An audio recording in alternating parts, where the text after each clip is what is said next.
donc dans le cadre de ce cycle des après-midi qui est consacré aux océans, donc aujourd'hui on va entendre Sylvain Boulet, qui est planétologue, spécialiste des cratères, professeur à l'université Paris-Saclay, et qui a été un temps président de la SAF, où il a quand même fallu que Roland Lehoucq le remplace. Et donc je vais emprunter quelque chose qui a été dit lors de la présentation de Roland. Soyez gentils avec lui, c'est un petit jeune qui démarre, sinon il va vous en faire voir de toutes les couleurs. Moi j'ai mon micro, ça va, merci.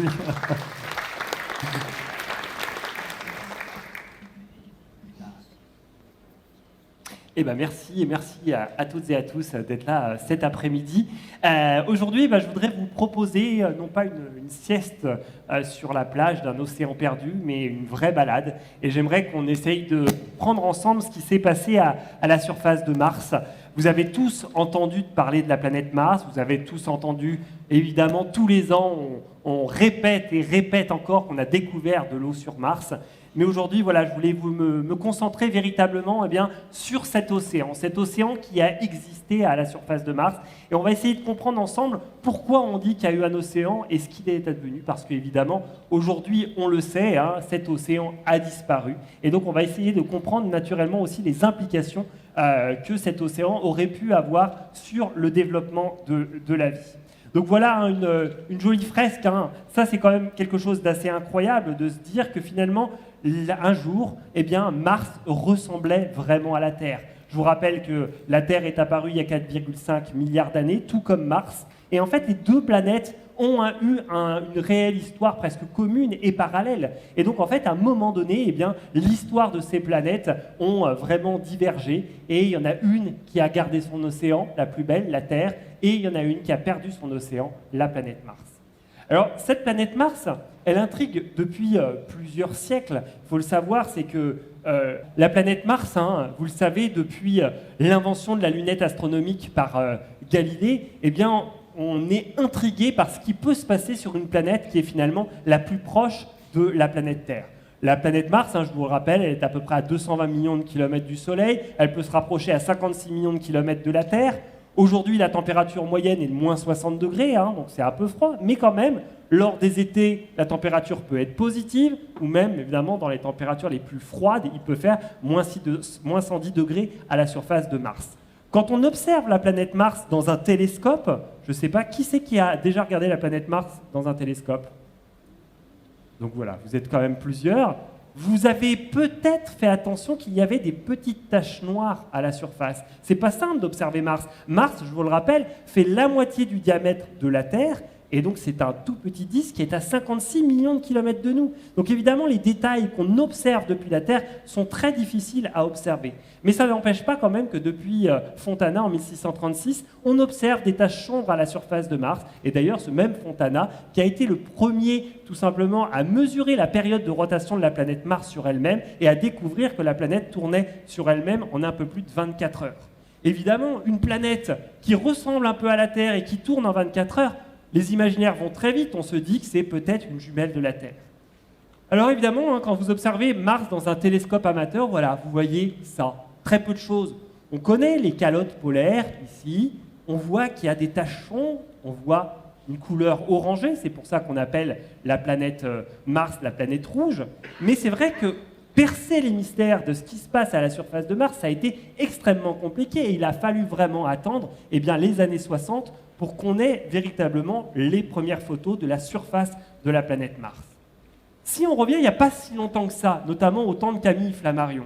Au temps de Camille Flammarion, on avait des lunettes astronomiques, des télescopes de plus en plus grands qui nous permettaient tout simplement de cartographier un peu plus finement toutes les taches sombres, les taches rouges. Et voilà une des premières cartes martiennes qu'on a eues à la fin du 19e siècle. Quand vous regardez cette carte, c'est tout à fait extraordinaire. Vous voyez ici des continents, le continent Huygens, Galilée, Herschel, Copernic. Et puis, vous voyez non pas des océans, mais par contre des mers. Vous voyez la mer Mädler, la mer Australe, bref, il y a des mers. En fait, Flammarion, notamment, il n'était pas le seul, n'imaginait pas que la planète Mars ne soit complètement différente de la planète Terre. En fait, il racontait tout simplement que ce qu'on avait ici en orange, c'était tout simplement les continents. Alors ils étaient rouges. Ils étaient rouges, donc on n'imaginait pas une seule seconde que ça pouvait être un désert, une surface complètement désertique. Ils racontaient tout simplement que ces continents étaient rouges parce qu'ils étaient recouverts de coquelicots. Et le coquelicot était l'emblème de la botanique martienne. Et puis à côté de ça, il y avait ces taches sombres. Ces taches sombres, effectivement, il s'est dit, qu'est-ce qu'il y a de sombre sur Terre? Qu'est-ce qu'il y a un albédo le plus faible? Eh bien les mers, les océans. Et donc il s'est dit, voilà, la planète Mars est recouverte d'eau liquide. Et donc il dit même, vous le voyez dans son livre, dans l'astronomie populaire, les mers sont très découpées et sans doute en général peu profondes, car il semble qu'on en aperçoive le fond en certaines régions qui sont beaucoup moins sombres et qu'elles subissent de temps à autre des variations, retraits, inondations perceptibles d'ici. Vous voyez quand même, aujourd'hui on pourrait en rire de ça, on pourrait se dire quand même qu'est-ce qu'il y avait fumé ce jour-là ou bu, bref. Mais en fait, ce qu'il faut réaliser, c'est que Camille Flammarion, c'était un naturaliste, presque un géologue. Il essayait tout simplement de comprendre la planète Mars à partir de ce qu'il connaissait sur Terre. Et donc, c'est l'un des pères de la planétologie comparée, tout simplement. Il essayait tout simplement de projeter les processus géologiques qu'on connaissait sur Terre à la surface de la planète Mars, d'où les continents, les rivières, etc. Et donc, naturellement, ces rivières, ces océans, a été accentué par notamment l'histoire des canaux. Vous avez certainement entendu parler des canaux sur Mars. À une époque, on pensait qu'il y avait des Martiens qui construisaient des canaux, notamment pour amener l'eau des calottes polaires vers les zones les plus désertiques. Et ce mythe des canaux a quand même duré presque une trentaine d'années. Il a marqué véritablement les planétologues et l'histoire de l'astronomie. Il a fallu attendre à peu près 1910 pour que Eugène Antoniadi démontre que ces canaux, et qu'en fait, tout ce qu'on voyait à la surface de Mars, notre imagination, était véritablement des illusions d'optique. Et dans les années 10, 1920, on a commencé à arrêter de penser qu'il y avait des canaux et des Martiens. Par contre, on n'a pas arrêté de penser qu'il y avait certainement quand même de l'eau liquide, et peut-être de la végétation à la surface de Mars. Et donc est apparu naturellement toutes les histoires de science-fiction, ou notamment le mythe des Martiens. Et jusque dans les années 60, en fait, on imagine que finalement, la vie à la surface de Mars est quand même possible et qu'on a encore des océans et de la végétation. Évidemment qu'elle a été la déception de nombreux scientifiques, notamment en 1965, quand la sonde Mariner 4 a commencé à prendre pour la première fois à haute résolution la surface de la planète Mars. Qu'est-ce qu'elle s'est aperçue? Cette sonde, c'est que Mars était un vrai désert. Vous le voyez ici, complètement parsemé avec de nombreux cratères d'impact. Pas d'océan, pas d'arbres, pas de coquelicots, rien de tout ça. Et donc évidemment, une grande déception de tout ça. On s'est dit, finalement, Mars, est-ce que c'est pas juste un grand désert, comme la Lune, et finalement avec peu de choses à éviter? Et puis, évidemment, aujourd'hui, je suis là pour vous parler d'un océan. Donc si je vais vous parler des preuves d'un océan, c'est que l'océan a certainement existé, mais vous allez vous faire votre propre opinion aussi aujourd'hui. Parce que vous le savez, aujourd'hui, on n'y était pas il y a 4 milliards d'années au bord de l'océan en train de regarder le rivage et l'eau couler. Aujourd'hui, tout ce qu'on essaye d'interpréter, c'est d'essayer de trouver les indices géologiques qui nous donnent des preuves que cet océan a existé un jour à la surface de Mars. Donc, je vais vous montrer ce qu'on a en stock aujourd'hui. Et effectivement, on a tendance à penser que cet océan a existé. Mais vous allez voir que les preuves, là, de temps en temps, elles peuvent être discutables. Et donc, aujourd'hui, c'est quand même encore un grand débat dans la communauté. La présence de l'océan, on est à peu près tous d'accord. Par contre, combien de temps il a existé? Est-ce qu'il a duré quelques milliers d'années ou quelques dizaines de millions d'années? Est-ce qu'il était très profond, peu profond? Bref, tout ça, on en sait finalement très peu. Et donc, je vais vous montrer un petit peu tout ça. Premièrement, reparlons un tout petit peu de géographie de Mars. Je ne sais pas, vous, comment vous êtes familier avec Mars, mais je voudrais que vous ayez dans la tête, à quoi ressemble la planète Mars. Si je vous demande à quoi ressemble la Terre, vous allez me dire, il y a les continents, il y a les océans, je sais à peu près dessiner la planète Terre. À partir de ça, j'aimerais que vous sachiez dessiner la planète Mars. Ici, vous avez une image en fausse couleur, naturellement, qui vous montre la topographie, les reliefs à la surface de la planète Mars. D'accord ? Ici, ce sont la topographie, c'est donc le relief. Ça a été mesuré notamment à la fin des années 90 par un altimètre laser. Et donc, vous le voyez ici, vous avez plein de couleurs. Tout ce qui est bleu, c'est les altitudes très basses, à moins 3 km sous le niveau moyen de la planète Mars. Tout ce qui est rouge, c'est plutôt des altitudes très hautes, à peu près à 3 km d'altitude au-dessus du niveau moyen. Donc première chose que vous observez, eh bien, il y a ce qu'on appelle une dichotomie nord-sud, c'est-à-dire une grosse différence d'altitude entre eh bien, les plaines de l'hémisphère nord qui sont très basses et les plateaux de l'hémisphère sud qui sont très hauts. Là, vous allez me dire, ah bah tiens, ça pourrait ressembler un peu au continent et puis au plancher océanique qu'on a là. Donc évidemment, tout de suite, votre imaginaire se dit, ah bah je mettrais bien de l'eau ici. En plus, évidemment, on a mis du bleu, alors ça vous aide à imaginer tout ça. Sur Mars, donc on a cette dichotomie nord-sud, première chose. On a aussi ce dôme-là, j'ai entouré, un dôme volcanique qui est le dôme volcanique de Tharsis. Ce dôme volcanique, c'est la plus grosse structure volcanique qui existe dans le système solaire. Elle fait 5500 km de diamètre et à la surface de ce dôme, vous allez retrouver le fameux canyon Valles Marineris, mais aussi les volcans de Tharsis et le célèbre mont Olympe, Olympus Mons, qui est évidemment le volcan du système solaire le plus connu, le plus haut, puisqu'il atteint une altitude de 25 km d'altitude. Donc c'est l'édifice volcanique évidemment le plus impressionnant dans le système solaire.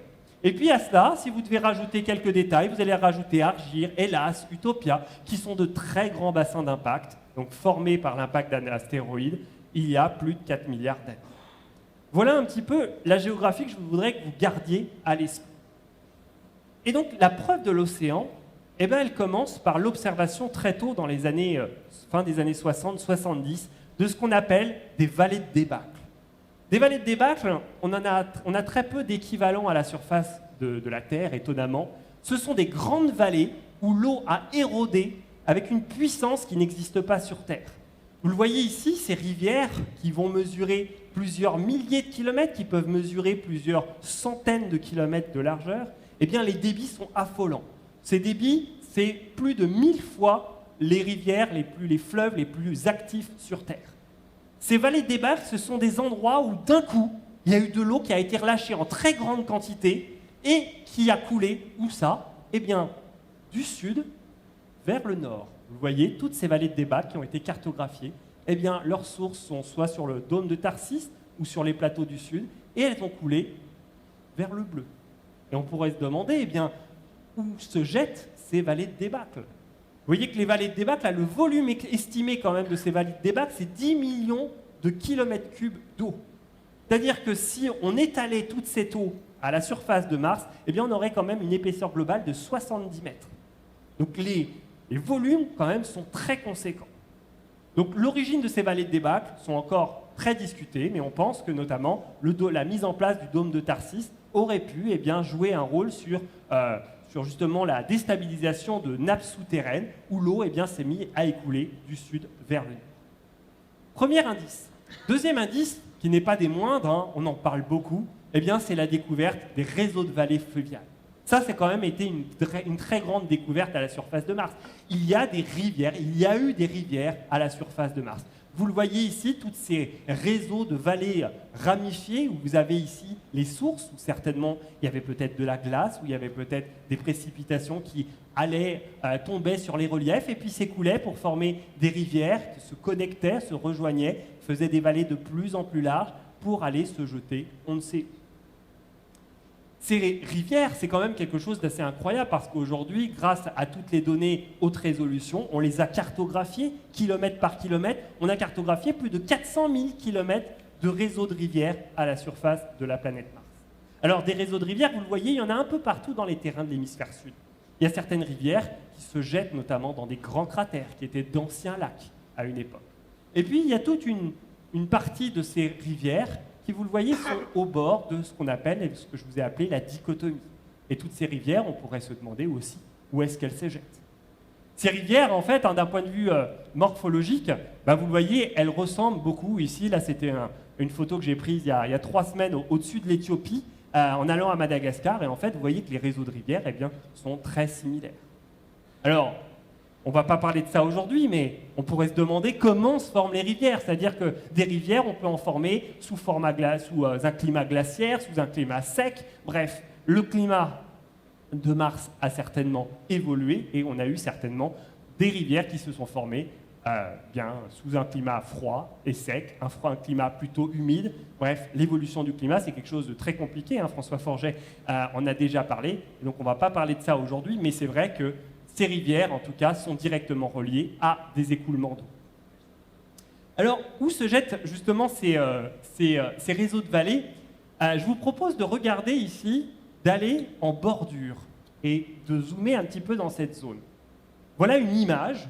Alors les images, c'est très compliqué à interpréter en fait. Il faut passer beaucoup de temps pour essayer de comprendre ce qui se passe et d'essayer de trouver des analogues à la surface de la Terre. Vous voyez ici une image où vous avez beaucoup de cratères d'impact. Ici, vous avez des anomalies de très nombreux cratères. Ça, c'est ce qu'on appelle des cratères secondaires, c'est-à-dire des petits cailloux qui sont tombés lors de la formation d'un cratère primaire et qui a fait une pluie d'astéroïdes pour former cette forêt de cratères.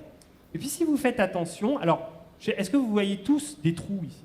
Ça va ça, de temps en temps, la lumière vient d'en bas à gauche, là, et donc vous avez bel et bien tous ces cratères. Et vous voyez que vous avez cette espèce de ligne-là, cette grande ligne.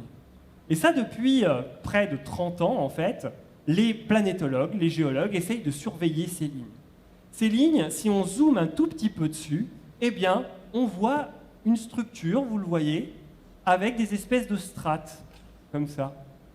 Ces espèces de strates, je ne sais pas si ça vous fait penser à quelque chose, mais beaucoup de planétologues se sont dit « Ah bah, une ligne comme ça, continue au bord où un océan pourrait exister », certains pensent que ça pourrait ressembler à ce qu'on appelle un paléorivage. Un rivage où l'eau, vous le savez, se avançait, reculait, et où on formait ces espèces de lignes de rivage. Vous le voyez ici, l'eau avance, va aller jusqu'à une certaine ligne de rivage. L'eau va se retirer, on va former un petit bondement ici, et ainsi de suite, et on va former ce qu'on appelle ce rivage. Et donc, beaucoup de géologues imaginent que toute cette ligne qu'on observe, ce sont des anciens rivages, l'ancien rivage des océans. Alors ça, c'est super intéressant. Sauf qu'évidemment, on se dit, ça doit être sur tout l'hémisphère sud, donc il va falloir le cartographier, et donc c'est ce que sont amusées à faire de nombreuses équipes, et voilà ici les résultats. Alors ici, vous retrouvez la planète Mars vue du dessus, c'est une vue polaire. Donc là, vous retrouvez le dôme de Tharsis, les terrains de l'hémisphère sud, et là, vous avez toute la partie nord que je vous ai montré en bleu tout à l'heure. Toutes les lignes qui existent ici, vous le voyez, c'est ce qui ont été cartographiés par les différents géologues comme des paléorivages. Et donc, vous le voyez, première chose, c'est qu'il semblerait que les géologues aient cartographié deux rivages différents. Un qui est à l'intérieur, là, et un autre beaucoup plus grand. Ces deux contacts, ces deux niveaux, ont été interprétés comme le niveau de deux océans différents à deux époques de l'histoire de la planète Mars. Et donc, vous avez le premier contact ici, le plus grand, qu'on appelle le contact Arabia. Là, imaginez-vous, si je remplis d'eau toute cette partie-là, j'arrive à un volume de 40 millions de kilomètres cubes, soit à peu près 284 mètres d'épaisseur sur toute la planète, si je mettais toute l'eau, donc ça fait quand même un sacré volume, avec une altitude à moins de 2 km sous le niveau moyen. Et puis l'autre, le contact de Térénonis, là, qui est à l'intérieur, vous voyez, donc plus bas, et donc avec moins de volume, à peu près à 10 millions de kilomètres cubes, et donc 71 mètres d'épaisseur globale. Qu'est-ce que ça veut dire, ça? Ça veut dire qu'il y a pu exister deux niveaux marins à une époque, et qu'on a eu donc, par conséquent, des variations du niveau des océans.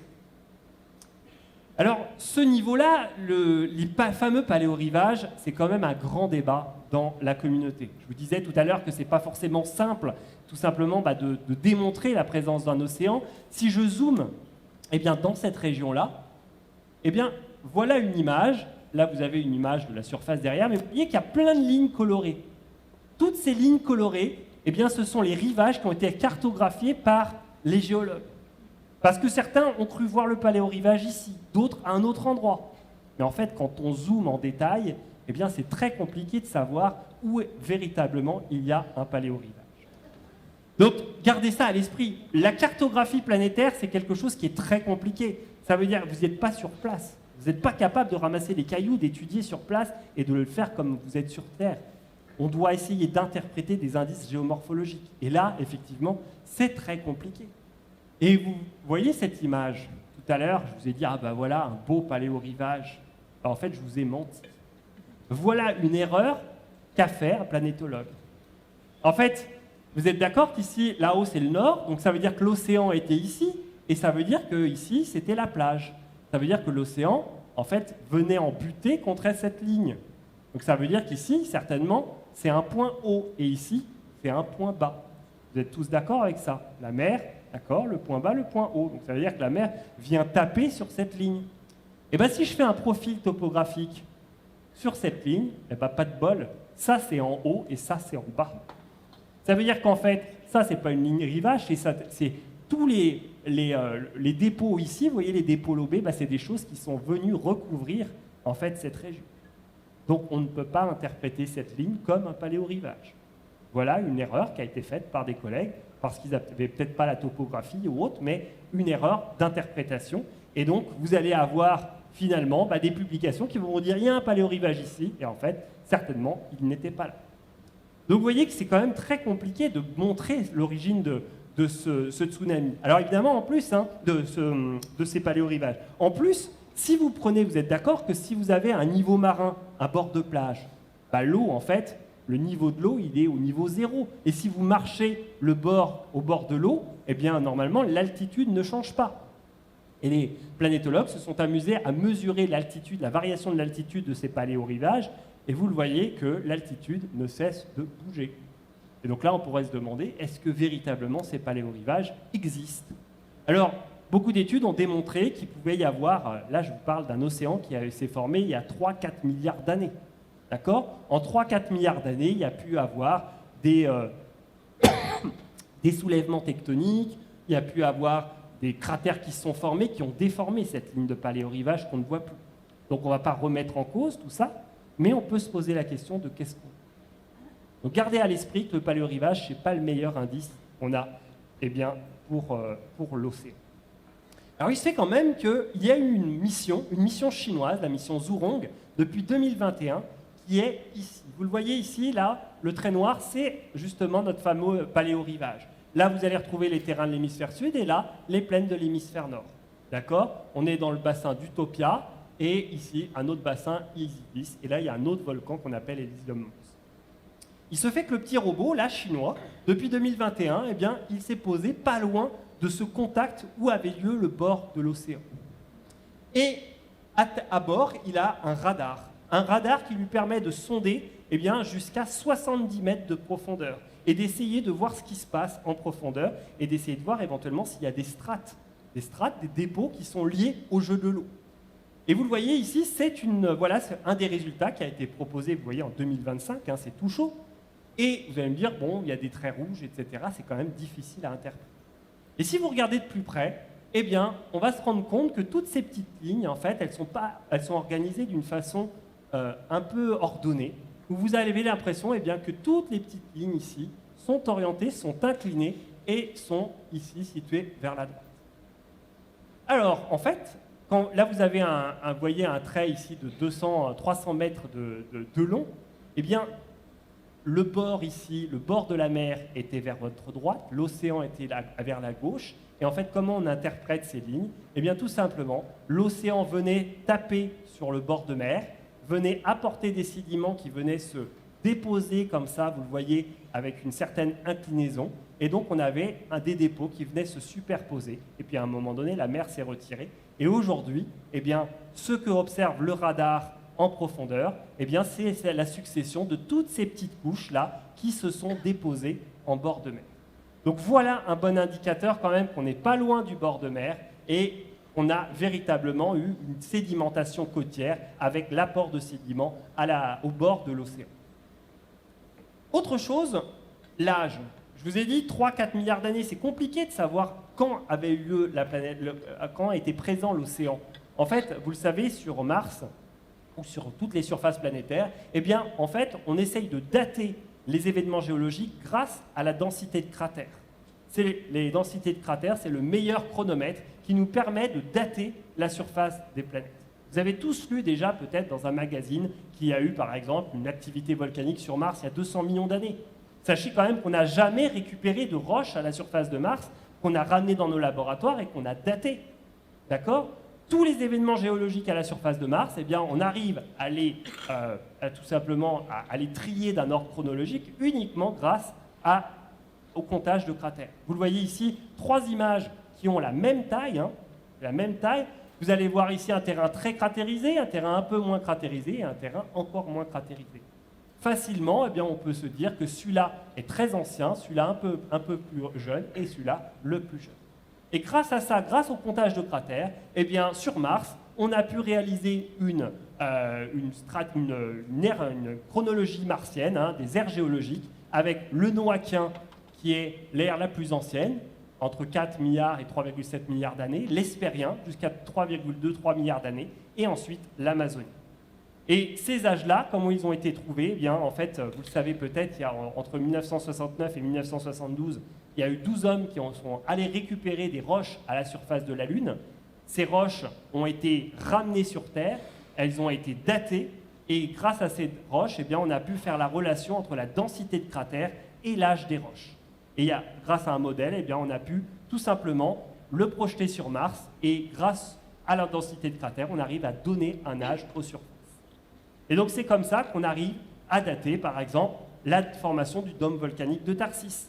On sait que le dôme volcanique s'est formé entre 3,2 et 3,7 milliards d'années. On sait que les réseaux de vallées fluviales que je vous ai montrés sont plutôt formés pendant 300 millions d'années, entre 3,8 et 3,5 milliards d'années. Mais les vallées de débâcle sont plus jeunes, elles se sont formées un peu plus tard. Et les fameux océans, eh bien, eux, sont contemporains à tout ça, et donc se sont formés à peu près entre 3,9 milliards et 3 milliards d'années. Donc vous le voyez, on a la présence d'océans. Maintenant, il faut essayer de comprendre et de trouver les indices qui, eh bien, évidemment, favorisent l'hypothèse de l'impact. Vous voyez que la planète Mars ressemblait certainement un peu à ça. Certainement à la Terre. La Terre, il y a 3-4 milliards d'années, dites-vous qu'il n'y avait rien à la surface de Mars. C'était de l'eau et des cailloux. Exactement la même façon, de l'eau et des cailloux et une atmosphère.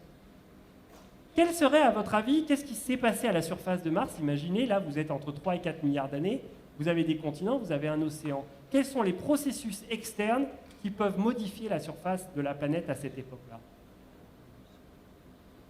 Ouais. Le noyau, alors il y a une dynamique interne, j'ai entendu. Le vent solaire, quoi d'autre? Cycle de l'eau, j'ai entendu le mot, mais... L'arrêt du magnétisme, quoi d'autre? Volcanisme. Quoi d'autre? Non, l'atmosphère. L'éloignement. Un processus ultra basique qui existe sur tous les corps planétaires. Alors les comètes, qu'est-ce que vous voulez dire par comète? Chute. Chute de quoi? Chute de météorites, chute d'astéroïdes, on va dire.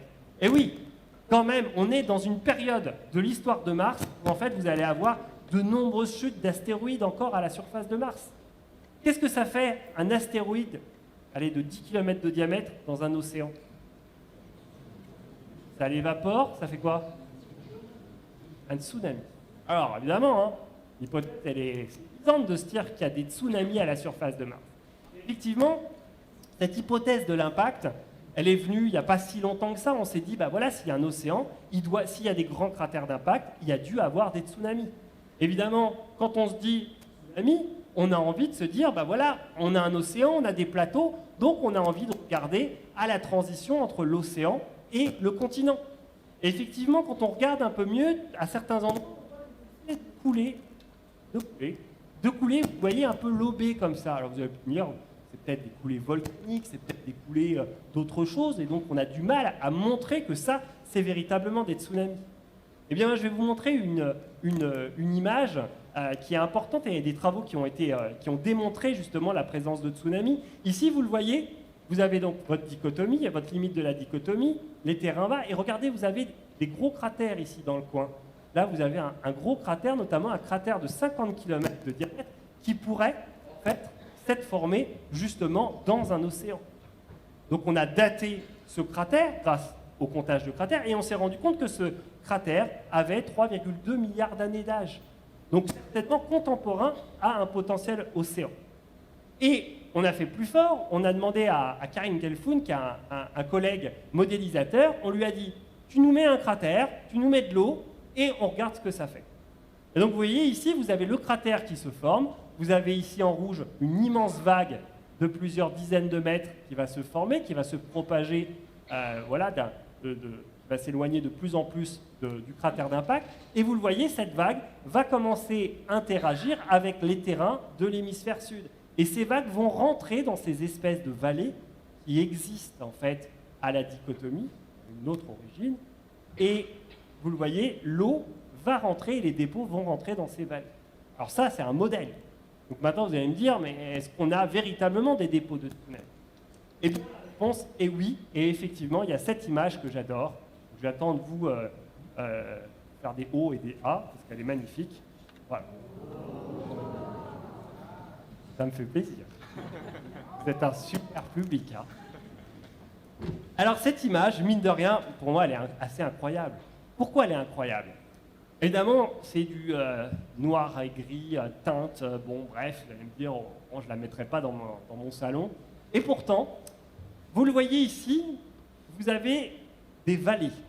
Tout ce qui est ici, là, c'est plutôt des points bas. Ici, vous avez des points hauts, ce sont des plateaux. Et vous le voyez au fond, là, vous avez une coulée lobée qui est à l'intérieur de la vallée.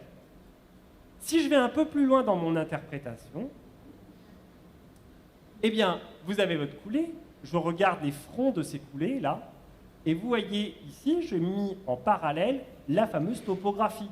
D'accord? Tout ce qui est rouge, c'est haut, tout ce qui est bleu-vert, c'est bas. OK?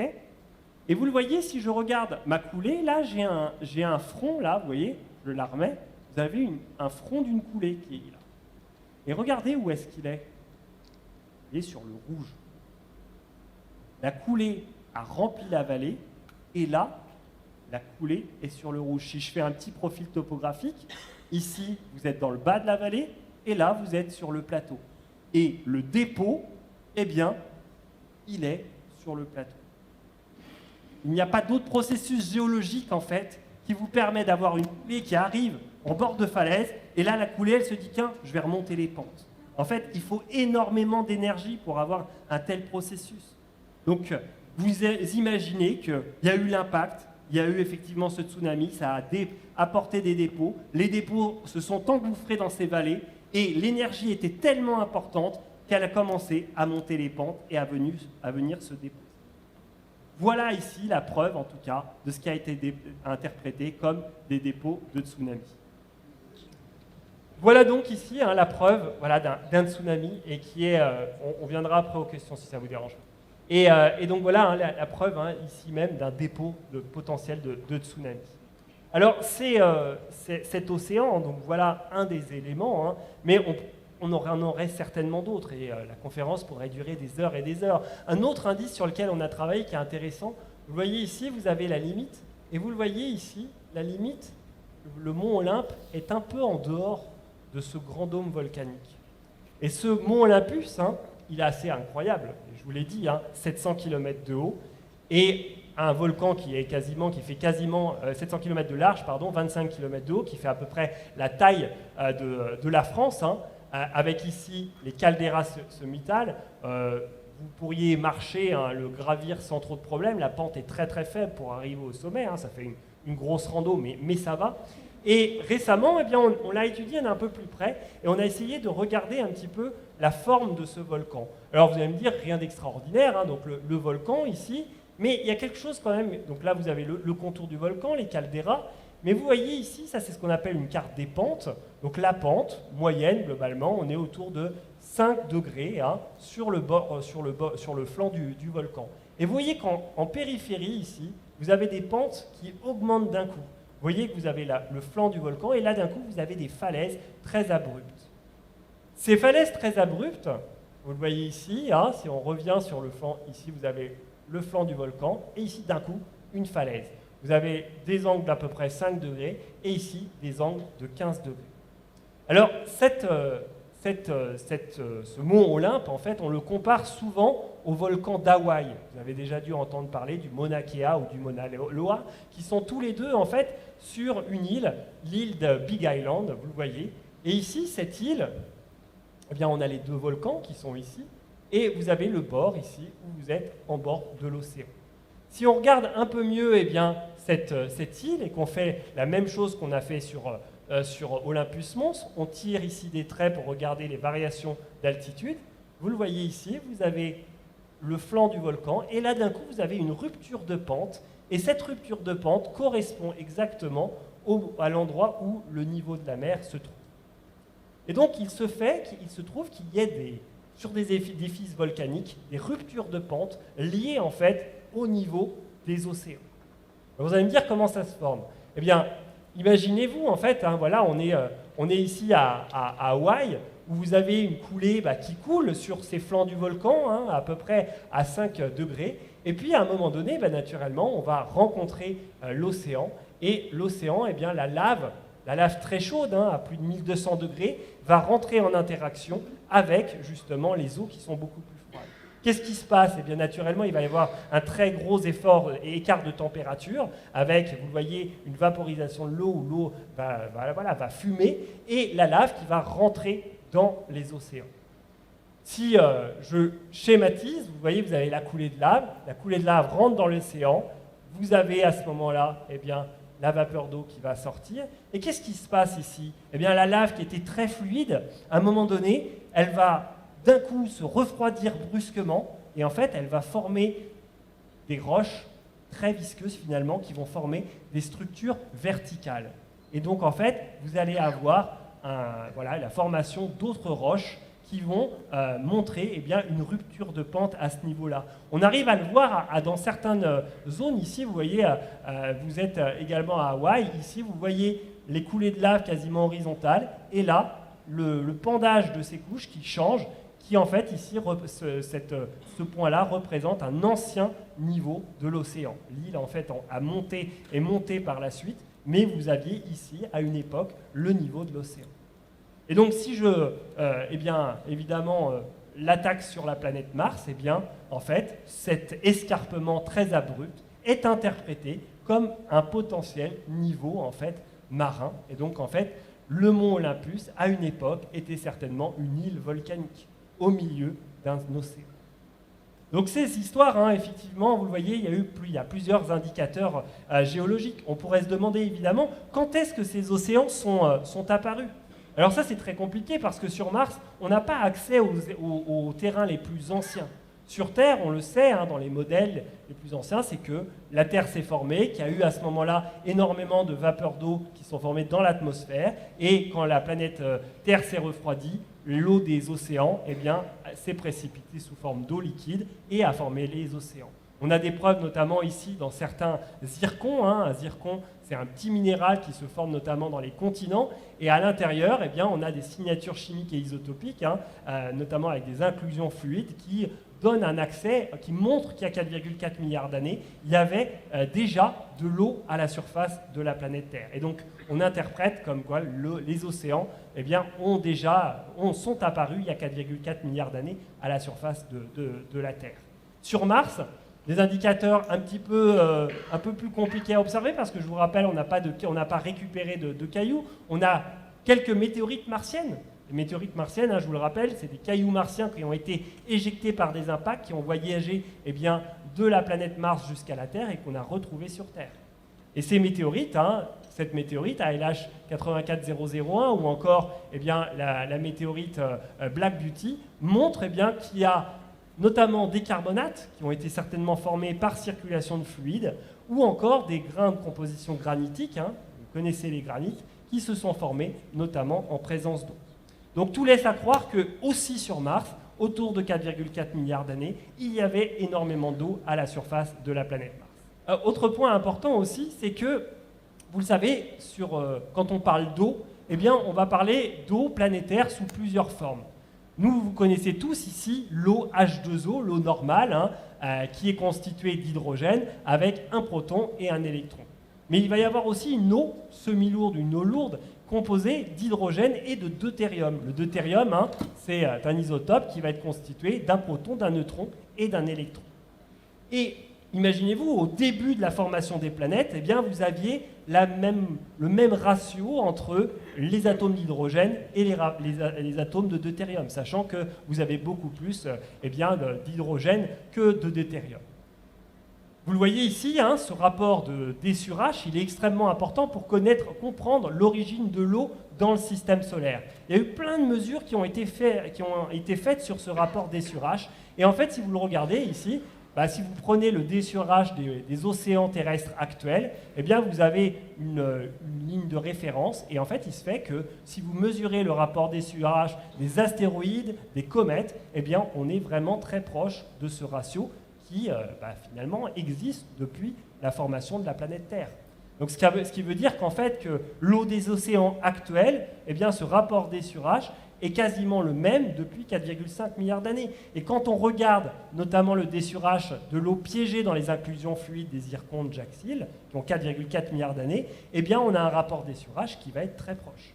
Ça veut dire que, finalement, le deutérium et l'hydrogène sont restés à peu près en même quantité sur Terre depuis 4,4 milliards d'années. Sur Mars, eh bien, il y a eu des mesures qui ont été faites, notamment récemment, dans l'atmosphère. Et vous le voyez, la mesure qui a été faite montre un D sur H de 6 à 8. Ça veut dire qu'en fait, on a un ratio qui est 6 à 8 fois plus important que ce qui existe sur Terre. Et si on prend, il y a certaines études qui annoncent que, eh bien, des D sur H qui ont été faites notamment dans les météorites martiennes à 4 milliards d'années, qui se retrouvent autour de 1 ou 2. Qu'est-ce que ça veut dire ça? Eh bien, ça veut dire que, vous le voyez, on a eu une évolution de l'eau, en fait, au cours du temps. Comment on fait pour avoir un D sur H de plus en plus grand au cours du temps? Eh bien, il suffit que l'hydrogène s'en aille dans l'espace et que le D reste. En fait, il y a eu un processus, comme l'hydrogène est plus léger que le deutérium, il y a eu un processus qu'on appelle échappement atmosphérique, qui a fait que l'hydrogène est parti dans l'espace et que le D est resté. Et aujourd'hui, donc, quand on mesure les réservoirs en fait, d'eau actuels, eh bien, tout montre que le réservoir d'eau était au moins 6 fois plus important il y a 4 milliards d'années qu'aujourd'hui. Ça veut dire qu'on a perdu beaucoup d'eau en fait, au cours du temps depuis 4 milliards d'années. Donc gardez ça à l'esprit parce qu'évidemment, cette disparition de l'océan, ça c'est un point important. Aujourd'hui, quand on parle de l'océan, quand on parle du cycle de l'eau sur Mars primitif, il faut imaginer un ensemble cohérent avec des glaciers, des rivières, un océan. Vous allez avoir des précipitations, de l'eau qui va s'infiltrer. Et donc tout ça est un ensemble cohérent et c'est ce qu'on observe évidemment sur Terre. Vous le voyez sur Terre, quand on regarde les volumes de l'eau, eh bien, en fait, on se rend compte que le maximum d'eau sur Terre, eh bien, c'est le volume des océans. Vous voyez, 1320 millions de kilomètres cubes à la surface de la Terre. Vous allez avoir l'eau douce, c'est ridicule. Vous voyez que les volumes sont ridicules par rapport au volume des océans.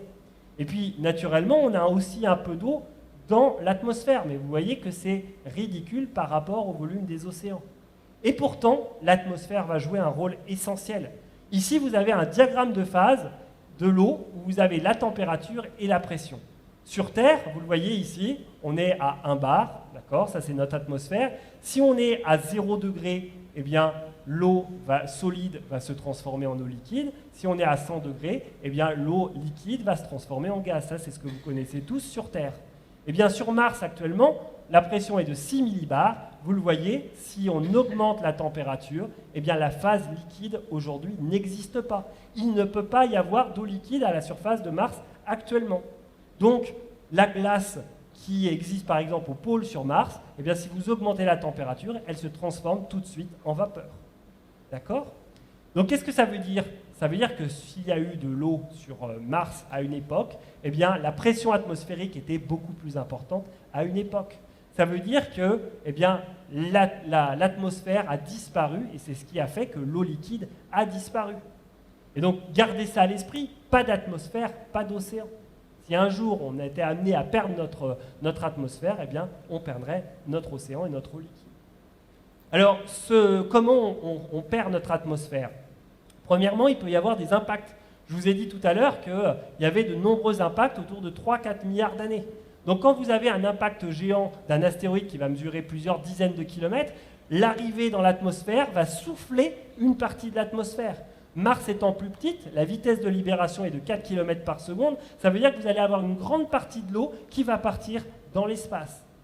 Donc ça, c'est pas négligeable, surtout quand vous regardez, vous voyez là tous les ronds ici, eh bien ce sont les grands bassins d'impact à la surface de Mars. On compte plusieurs centaines de grands bassins d'impact de plus de 200 km à la surface de Mars.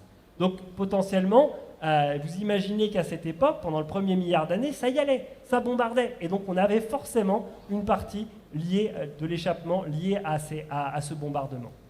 Autre chose évidemment qui est essentielle, et là c'est le processus majeur évidemment d'échappement de l'atmosphère, c'est l'interaction avec le vent solaire. Vous le savez certainement, Mars à une époque avait un champ magnétique, était protégé par ce champ magnétique, et donc le vent solaire notamment, eh bien, qui arrivait aux alentours du champ magnétique martien, était dévié et il n'y avait pas d'interaction propre entre l'atmosphère et le vent solaire. Et ce qu'on s'est rendu compte, c'est qu'évidemment, sur Mars, là vous retrouvez la carte MOLA, on s'est rendu compte que les roches martiennes avaient enregistré ce champ magnétique ancien. Et on s'est surtout rendu compte que les terrains qui étaient plus jeunes que 3,8 milliards d'années eh bien, étaient dénués de champ magnétique. Qu'est-ce que ça veut dire? Ça veut dire que la planète Mars a perdu son champ magnétique autour de 3,8 milliards d'années. Alors vous allez me dire, qu'est-ce que ça fait de changer, d'arrêter le champ magnétique? Eh bien, la sonde MAVEN a notamment regardé, a essayé de modéliser et de mesurer notamment eh bien, l'interaction du vent solaire avec les molécules, les atomes d'hydrogène dans l'atmosphère martienne. Vous le voyez ici, le vent solaire, eh bien, quand il n'y a pas de champ magnétique, rentre en interaction directement avec les molécules atmosphériques et en fait vous allez avoir une partie en fait de ces molécules qui vont s'échapper et partir dans l'espace. Donc ça c'est quand même quelque chose d'extrêmement important parce que vous voyez que selon les modèles, on estime qu'on a perdu entre 100 mètres et 500 mètres d'épaisseur d'eau globale. Ça veut dire que si vous aviez 100 à 500 mètres d'océan, en fait, eh bien, tout ça partait au fur et à mesure dans l'atmosphère. Donc l'interaction avec le vent solaire est quelque chose quand même, est un des processus majeurs pour l'échappement de l'atmosphère. Alors il y a aussi une partie qui est de l'eau qui est certainement rentrée sous terre. Sous terre, et ça on le sait, qui est une eau qui a été incorporée dans les minéraux. Vous allez me dire comment on incorpore de l'eau dans les minéraux? Eh bien il y a des minéraux qui ont des structures cristallographiques qui vont permettre la capture de molécules d'eau. Et ça, en 2004, la sonde Omega a détecté, vous le voyez ici, vous retrouvez la carte de Mars, les dômes de Tharsis, et tous les petits points rouges, eh bien, c'est ce qu'on appelle des minéraux hydratés.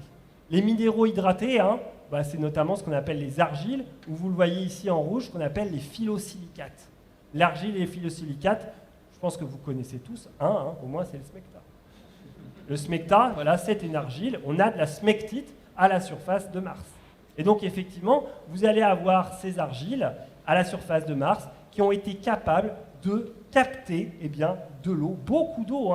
Vous le voyez ici, les volumes, on est sur 100 mètres, 200 mètres équivalent de l'épaisseur globale. Donc, c'est quand même un gros volume qui est rentré dans la Terre et qui est à ce moment-là altéré les minéraux et qui ont été captés par ces minéraux hydratés. Vous le voyez, j'aime bien cette image.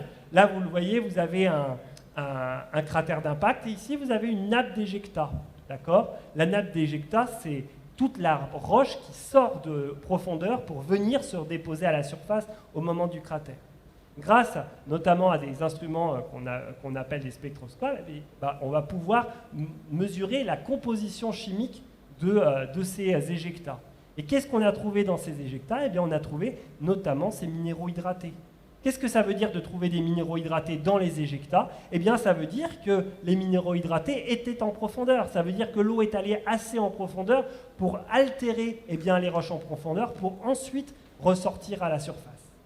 Donc vous le voyez, c'est que cette altération, cette formation de ces argiles est quand même très importante et donc a marqué quand même l'histoire géologique de la planète Mars. Alors, il y a évidemment l'eau qui altère les minéraux, mais il y a aussi l'eau qui est capturée en profondeur. Vous le voyez ici, une carte globale de la planète Mars, qui vous montre la fraction de glace dans le premier mètre de la surface de Mars. Évidemment, vous le voyez, là, tout ce qui est en bleu foncé, ce sont les régions polaires. Si vous creusez un petit peu dans le premier mètre, là, vous êtes sûr de trouver de la glace d'eau. Et vous allez retrouver aussi un peu de glace d'eau, finalement, un peu partout à la surface de Mars.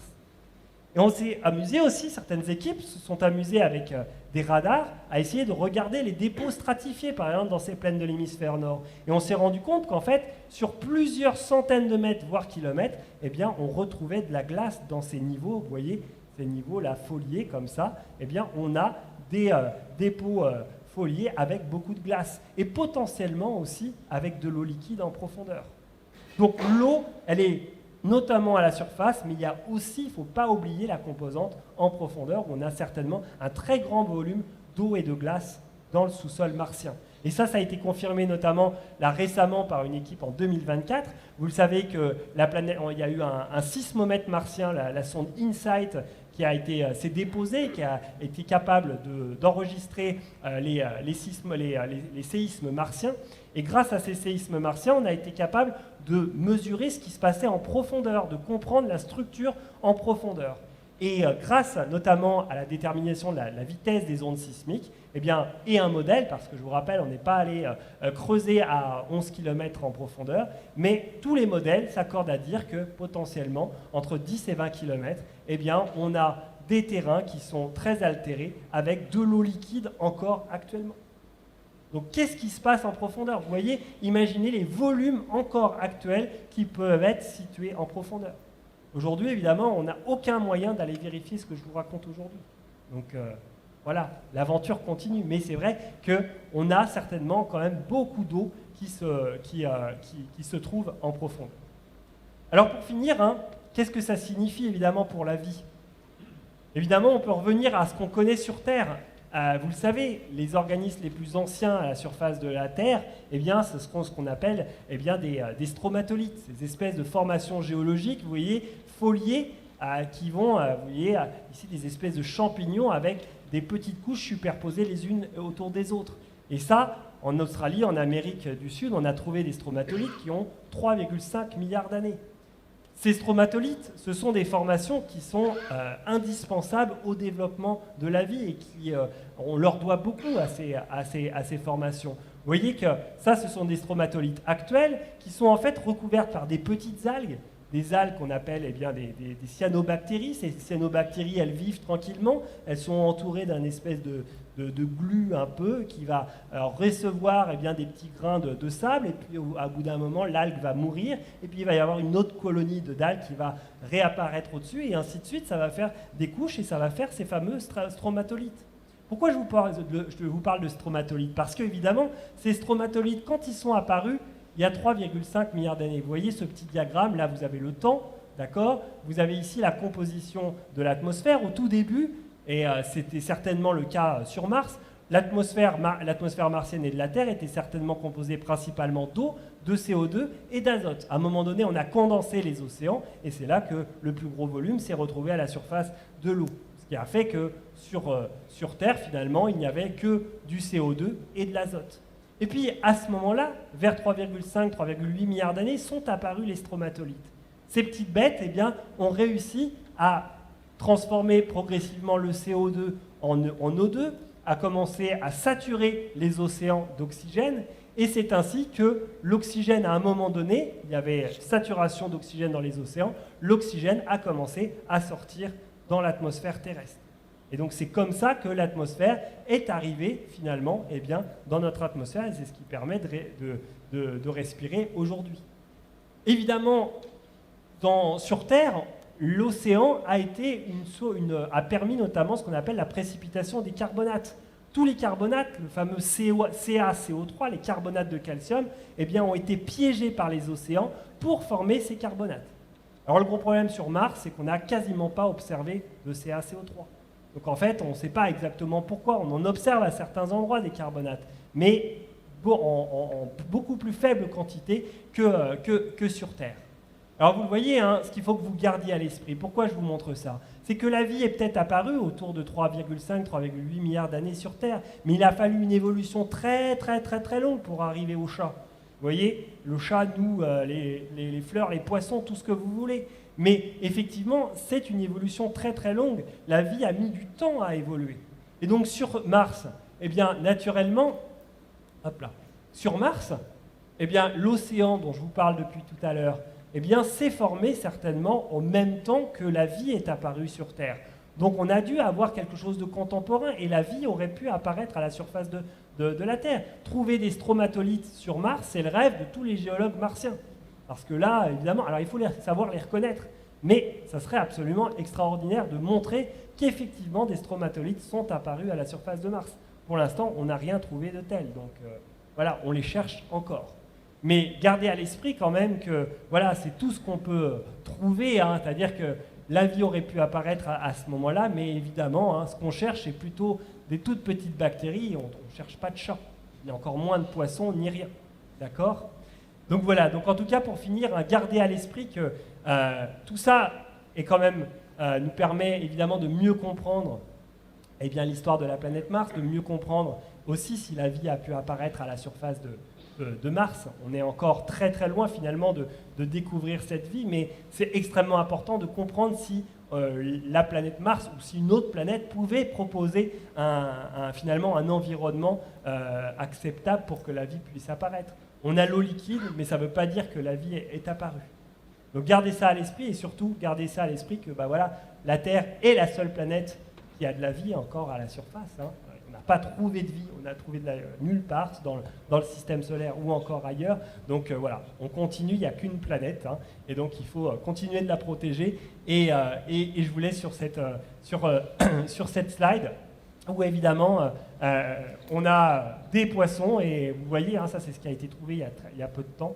Alors c'est pas un vrai fossile, hein, mais on trouve aussi des cailloux qui ressemblent à des poissons à la surface de Mars. Voilà, merci.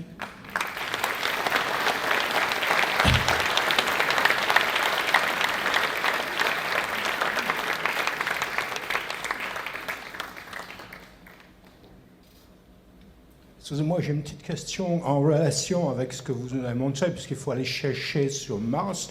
Allons-y. Et j'ai trouvé un moyen très simple. Merci, vous avez apporté beaucoup d'eau à mon moulin, qui est de faire fondre toute cette glace. Ça va recharger l'atmosphère et il n'y aura plus de problème. On peut mettre des humains sur Mars, on peut mettre pas mal, et abandonner cette planète complètement terrible. Merci Eric. Ton accent british était merveilleux. Ah, voilà, t'as vu, hein, ton jeu de comédien a marché. Hein. Alors ça, on en a parlé il n'y a pas si longtemps que ça. Je ne sais plus si notre réalisatrice d'hier est dans la salle. Mais effectivement, hein, c'est dans la tête de beaucoup de personnes de se dire que toute l'eau qui est dans le sous-sol, à coup de bombe, on ferait libérer et créer une autre atmosphère. Mais il faut arrêter avec tout ça, évidemment. Hein. On est là dans un environnement sympathique à étudier une planète Mars. Évitons d'aller détruire évidemment ce qui est ailleurs. La planète Mars est fascinante, elle peut nous apprendre plein de choses sur notre propre histoire, mais naturellement, la terraformation, tous les projets utopiques d'Elon Musk et camarades sont complètement farfelus et utopiques. Et donc, voilà, continuons d'étudier Mars tranquillement, mais laissez.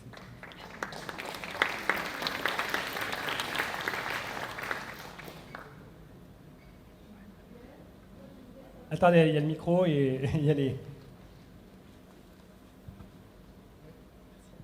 Ouais, je voulais vous demander, est-ce qu'on peut s'imaginer, en regardant la carte de Mars, vous pouvez montrer la carte où il y a les couleurs, l'altitude, c'est plus intéressant. Est-ce qu'on peut s'imaginer que, en regardant la carte de Mars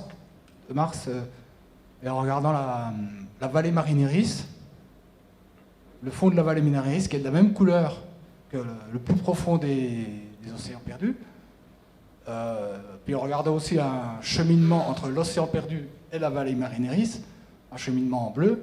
Est-ce qu'on peut s'imaginer que cet océan se soit engouffré dans cette vallée, qui pour moi n'est pas une vallée, mais plutôt une faille, qui est subitement apparue? Voilà. Est-ce qu'on peut s'imaginer ça? Alors vous pouvez totalement l'imaginer, parce qu'en fait on sait qu'il y a eu de l'eau. Aujourd'hui, de nombreuses personnes ont étudié Valles Marineris et on voit des dépôts de minéraux hydratés, des dépôts. Donc l'eau, il y a eu de l'eau dans Valles Marineris, effectivement. Tout ça a été certainement connecté, hein, on le voit, hein, tout le réseau, notamment il y a toute une zone avec des chaos, hein, qui sont certainement les sources notamment des vallées de débâcle. Et donc effectivement, on a tout un réseau de vallées. Alors ce canyon, hein, Valles Marineris, vous avez raison, hein, c'est une faille, c'est ce qu'on appelle un graben qui s'est formé au fur et à mesure par la formation du dôme de Tarsis. Et donc effectivement, le plancher était beaucoup plus bas que le dôme lui-même, et donc il y avait de fortes chances effectivement qu'il y avait de l'eau à l'intérieur. Pas d'eau à l'intérieur. Il n'y avait pas d'eau. Moi, je pense qu'il n'y avait pas d'eau dans la. Il y avait de l'eau à l'intérieur. Apparu, mais la profondeur de cette vallée a forcément fait engouffrer toute l'eau de Mars. À l'intérieur, vous voulez dire pour capter? Oui, moi à mon avis. Enfin, bon, je ne sais pas si. Là, on n'a pas de mesure radar en profondeur. En tout cas, l'eau, ce qui est sûr, c'est qu'il y a eu de l'eau qui a été captée par les minéraux. Donc, il y a une partie. Donc, c'est pas évidemment impossible qu'il y ait de l'eau en profondeur à ce niveau-là, puisque vous avez une partie aussi qui a été incorporée dans les minéraux. Bon.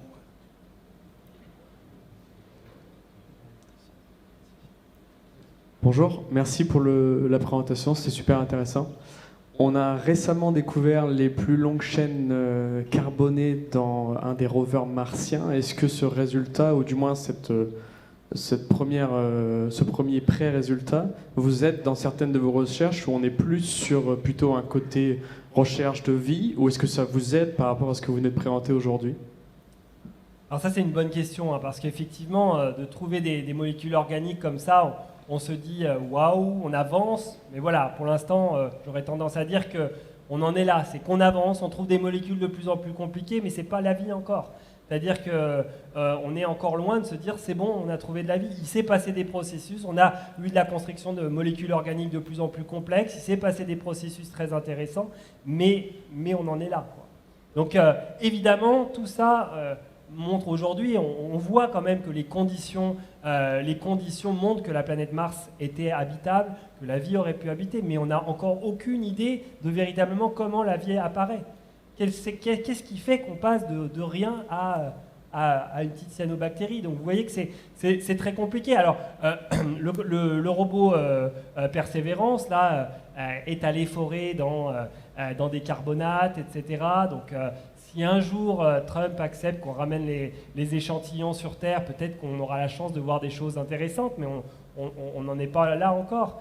Et rien ne nous dit que ces carbonates ont été fabriqués, ont un lien avec la vie. Donc c'est un peu frustrant en fait tout ça, parce qu'on voit bien quand même que quand je vous montre tout ça, il s'est passé énormément de choses. L'histoire de la vie, de l'histoire géologique martienne est très très riche.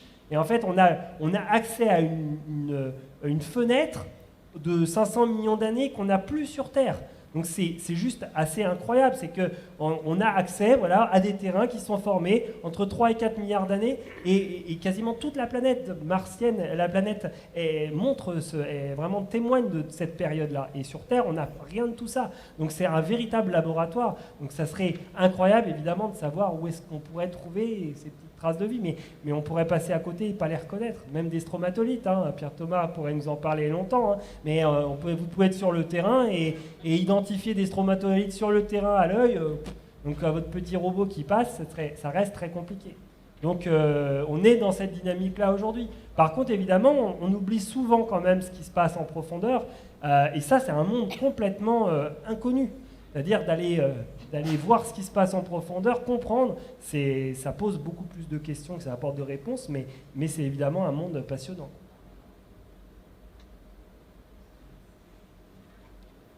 Ok, je vais essayer de tenter un résumé.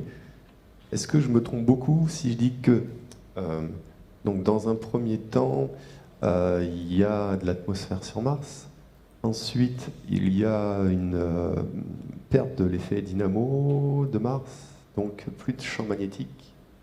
Ensuite, associé à ça, un bombardement météoritique, et donc l'eau liquide s'en est étalée dans l'espace. Alors tout ça est en fait, le bombardement météoritique, plus l'eau, plus tout ça, est contemporain. C'est-à-dire que le bombardement météoritique, il est majeur jusqu'à 3,8, 3,7 milliards d'années. Après, il commence à diminuer. D'accord ? Donc On a une période de temps où on a des océans assez calmes, certainement, où on a quelques gros impacts de temps en temps, mais on est loin de ce qui se passe avant 3,8-4 milliards d'années, où là, c'est clairement le chaos, quoi. D'accord ? Donc ensuite, là vous avez raison, c'est que oui, à un moment donné, il s'est passé quelque chose où le champ magnétique martien s'est arrêté. Cet arrêt du champ magnétique, aujourd'hui, je ne sais pas si Benoît Langlais est dans le coin, mais en tout cas, on a encore très peu d'idées sur comment on arrête un champ magnétique d'une planète. D'accord ? Donc ça, c'est extrêmement clair, c'est qu'on a des idées comment on fait échapper une atmosphère, comment on la capture, mais on a encore très peu d'idées comment un champ magnétique disparaît. Pourquoi ? Parce qu'on a du mal à comprendre comment il apparaît. D'accord ? Même sur Terre. C'est-à-dire qu'il y a des choses très simples, on peut dire avec la dynamique du noyau, blabla, mais en fait, c'est très complexe. Donc aujourd'hui, l'arrêt du champ magnétique martien reste encore une énorme énigme. Donc il y a beaucoup de chercheurs qui travaillent dessus, mais ça reste très théorique et c'est très difficile. Même les mesures qui ont été faites, faire des relations entre ce qui est aimanté, ce qui ne l'est pas, essayer de déterminer un âge. Quand est-ce qu'il a été arrêté? C'est très compliqué. Certains vont dire que ça s'est arrêté à 4 milliards, d'autres à 3,8, d'autres à 3,5. Donc en fait, l'arrêt du champ magnétique, on n'a pas d'âge précis. Donc vous voyez que voilà, tout ça est très compliqué dans le temps et continue, mais avec des choses, des événements qui se passent distincts. Donc, pour rester dans la science-fiction, si on envoie des humains et ils prennent, je sais pas, l'eau glace, transforment en eau liquide pour faire de l'atmosphère, ça ne va pas refaire un champ magnétique, elle va se rebarrer cette atmosphère. Vous avez raison, mais après il faut aller dans Fusion the Core, creuser jusqu'au noyau, vous envoyez 3-4 bombinettes et vous relancez la dynamo. C'est simple. Merci pour le tuyau.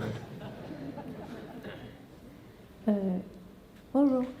Moi, j'avais une question pour la chronologie de l'histoire de Mars, parce que vous avez parlé beaucoup des indices sur les océans, avec par exemple l'impact des tsunamis avec la météore, mais ça me paraissait contradictoire avec le fait qu'on utilisait la diversité des cratères si en même temps les impacts des tsunamis avec. Ça me paraît un peu bizarre parce que si les cratères disparaissent, par exemple, ça peut fausser. Je sais pas. Alors, t'as raison, c'est que ce qu'on va dater quand on compte les cratères, c'est le dernier resurfaçage. C'est-à-dire qu'à un moment donné, imagine, t'as un trottoir plein de chewing-gum, d'accord ? Les gens, ils jettent leur chewing-gum depuis 4 milliards d'années, ça fait beaucoup de chewing-gum. À un moment donné, il va y avoir la machine à nettoyer le truc de chewing-gum. Donc en fait, tu l'enlèves, ce que tu dates, c'est le moment où tu as nettoyé le trottoir.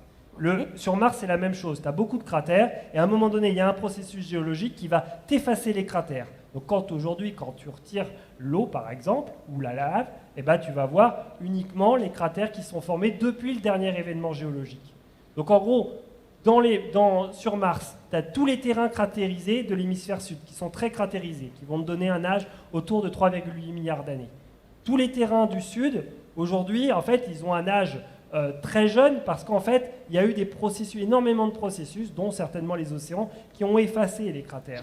Mais ça ne t'empêche pas d'avoir un cratère qui est là et qui s'est formé à un moment donné. C'est-à-dire que quand tu comptes les cratères, tu peux avoir un seul cratère qui va te donner un indicateur quand même, déjà pas forcément de l'âge, parce que le cratère peut s'être formé sur 3 milliards d'années. Par contre, si tu comptes sur les éjectats du cratère, eh bien, tu vas avoir plein de petits cratères qui, eux, n'ont pas, et qui vont te donner l'âge du cratère.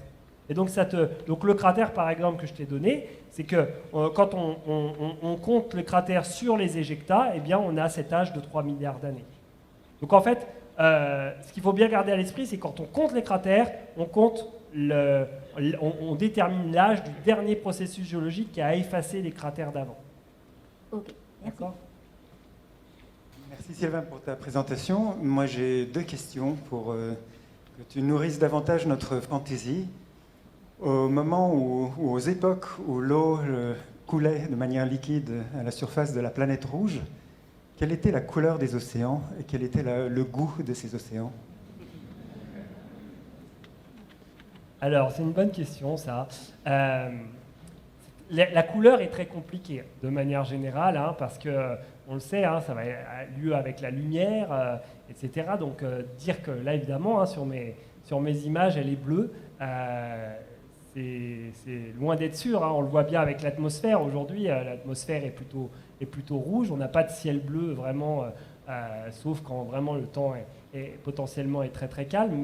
Mais te dire la couleur des océans et le goût par contre, d'imaginer un océan salé, ça c'est tout à fait raisonnable. C'est-à-dire qu'on le voit bien, hein, c'est-à-dire que l'eau salée va être liée notamment au lessivage des continents, de trouver des sels, etc. Ça, on sait qu'on a des dépôts salés. Sur Mars, on trouve des dépôts, ce qu'on appelle des évaporites, du gypse, des roches qui vont être effectivement, qui pourraient indiquer un océan salé. Et d'ailleurs, dans les hypothèses, aujourd'hui, on se pose la question, par exemple, quand on modélise un océan, ou dans le climat, mettre un océan salé ou pas, va changer complètement ton climat. Donc ça va être des travaux c'est-à-dire qu'il y a peut-être certaines observations géologiques qui vont permettre de contraindre la salinité d'un océan. Ça, c'est pas impossible. Mais voilà, on en est là. Par contre, effectivement, pareil pour la couleur. Hein, la couleur, aujourd'hui, pendant longtemps, on a dit que l'oxydation à la surface, la couleur rouge de Mars était liée à l'oxydation de l'atmosphère. Et en fait, aujourd'hui, il y a une étude récente qui a plutôt montré que quand même la couleur rouge était liée justement à cette eau à la surface de la planète Mars. Et donc que cette couleur rouge a été plutôt faite finalement il y a très longtemps. Donc le fait d'avoir des terrains, vous avez compris quand même que la majorité des terrains sur Mars sont volcaniques, et imaginez quand même des terrains déjà plutôt rougeâtres à cette époque, et donc finalement avoir une eau rouge, ça ne serait pas avec beaucoup de poussière en suspension, hein, ça serait voilà, un monde pas ultra sympathique, accueillant, mais on pourrait imaginer ça.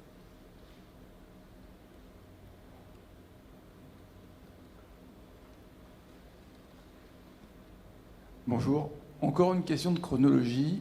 Vous avez évoqué qu'il y avait eu 2 périodes avec des océans stables. Alors, je ne sais pas si le second est un sous-ensemble du premier. Si vous savez expliquer pourquoi il y a eu 2 périodes de stabilité, s'il y a eu un premier événement, un deuxième, ou 2 fois la même chose. Voilà. Là, vous appuyez sur un endroit qui est... C'est-à-dire que c'est très compliqué cette question. Pourquoi ? Parce que premièrement, en fait, on ne sait pas exactement combien de temps l'océan a été stable. C'est-à-dire que si vous avez un océan stable pendant 1 million d'années ou 100 millions d'années, vous voyez que moi j'ai mis des barres parce que globalement c'est contemporain à tout ça, mais en fait on n'en sait rien. Si c'est peut-être on a un océan stable pendant 1 million d'années, plus rien, et puis de nouveau un océan. Ce qui est sûr, c'est que on a eu certainement quand même une variation du niveau des océans liée. Alors certainement, l'autre océan, aujourd'hui, le deuxième océan est très discuté. Déjà, il faut en être conscient. Ça, je ne l'ai pas abordé dans ma conférence parce que non, ça rallongerait, mais aujourd'hui, il y a un vrai débat sur l'océan tardif. Et par exemple, je vous ai montré le dépôt de l'astéroïde dans les dépôts de tsunami à 3 milliards d'années.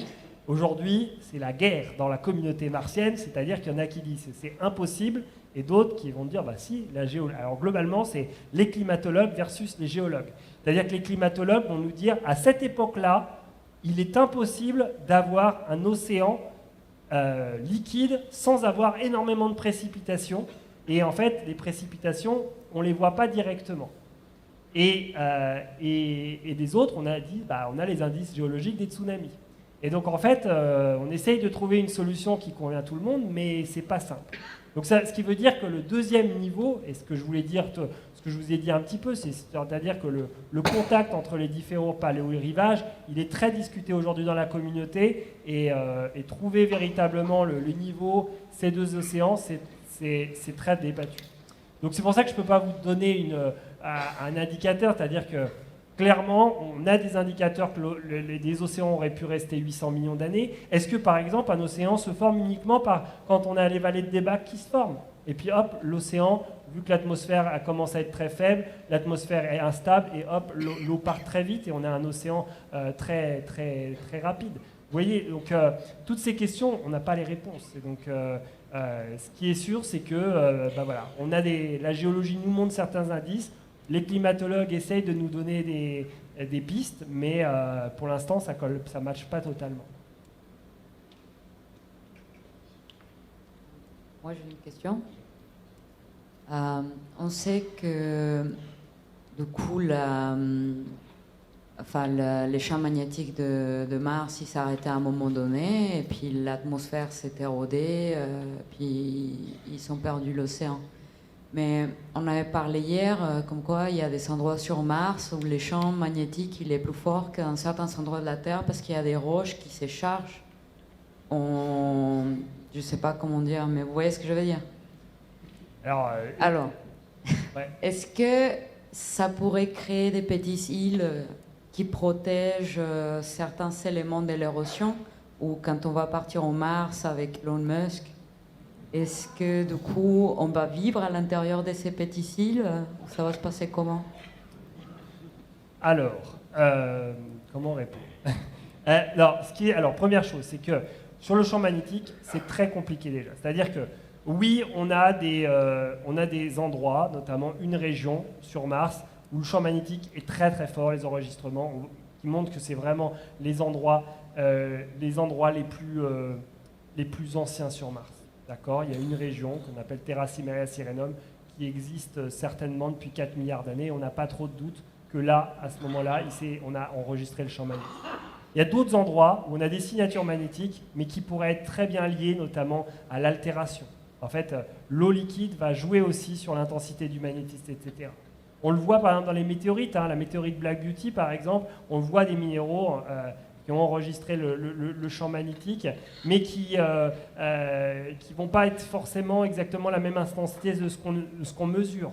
On sait que par exemple au niveau d'Insight, le site où on a posé le sismomètre, on a des enrichissements de champs magnétiques où sur la carte il n'y a quasiment rien.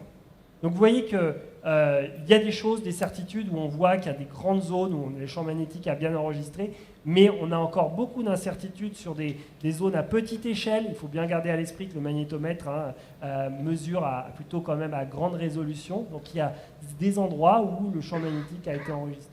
Et donc c'est ce qui fait qu'aujourd'hui, on n'arrive pas à clairement comprendre quand est-ce que le champ magnétique s'arrête et comment il s'arrête. Tout ça est très complexe. Donc en tout cas, il n'y a pas de petite bulle où le champ magnétique est resté, d'accord, et voilà. Elon Musk, voilà. Bonjour, je voulais vous demander, est-ce qu'on sait d'où vient la zone d'Hélas, qui est très profonde dans une zone qui est plutôt haute pour Mars? Oui, alors hélas, c'est fascinant aussi, c'est-à-dire que c'est un grand bassin d'impact, donc c'est un bassin d'impact qui fait 2500 km de diamètre, qui est le résultat de la collision d'un astéroïde de 100 km de diamètre qui a créé ce grand bassin d'impact. C'est-à-dire que, clairement, on est sur un bassin qui s'est formé, on n'a pas exactement l'âge, mais on pense entre 4,2 et 4 milliards d'années, donc une des formations géologiques les plus vieilles, en fait, qu'on est sur Mars. Et donc, en tout cas, dans Hélas, on a presque les mêmes indicateurs que l'océan, c'est-à-dire qu'on a de nombreuses vallées, des vallées de débâcle qui se jettent aussi dans Hélas. Et donc, dans Hélas, ça devait être une mer fermée, ou un grand lac, comme vous voulez, mais effectivement, ça devait être une mer fermée à ce moment-là. On sait que l'eau s'y est arrêtée. On a des minéraux hydratés également. On a certainement aussi des diapyres de sel, comme on peut observer, avec donc du sel qui s'est formé, qui est remonté aussi à l'intérieur des roches. Donc, tout indique que Hélas était rempli d'eau également durant cette période. Une petite question. Le haut de la falaise au Péri-Olympus, elle est à peu près à 3, 4, 5 000 mètres au-dessus de la plaine. Oui. Là, si je regarde la carte, la plaine en bas d'Olympus, c'est à 0. Tu rajoutes 4 km. Ça fait 4 km. Le fond de la mer est à moins 8. Ça fait une mer profonde de 12 km. Alors Pierre, je vais t'envoyer le papier, d'accord? Et en fait, tu vas comprendre en fait le volcan, le Olympus Mons, était beaucoup plus bas à une époque, et il y avait avec la flexure en fait apportée, et en fait, on arrive exactement au niveau. Et donc voilà, Hildebrandt 2000. Je voulais te le faire dire. Voilà. Parce que des gens auraient pu prendre qu'on a un océan de 12 km de profondeur, ça fait beaucoup. Exactement, mais c'est le niveau plus, tu vois, donc voilà.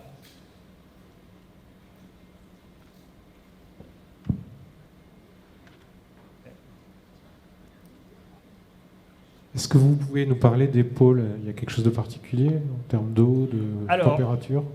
Les pôles, justement, hein, c'est intéressant. Là, quand je vous ai parlé du rapport D sur H, là, en fait, si vous mesurez la quantité de glace aujourd'hui dans les calottes polaires, vous arrivez à, si vous fondez, vous arrivez à peu près à une couche de 30 à 60 mètres d'épaisseur sur toute la planète.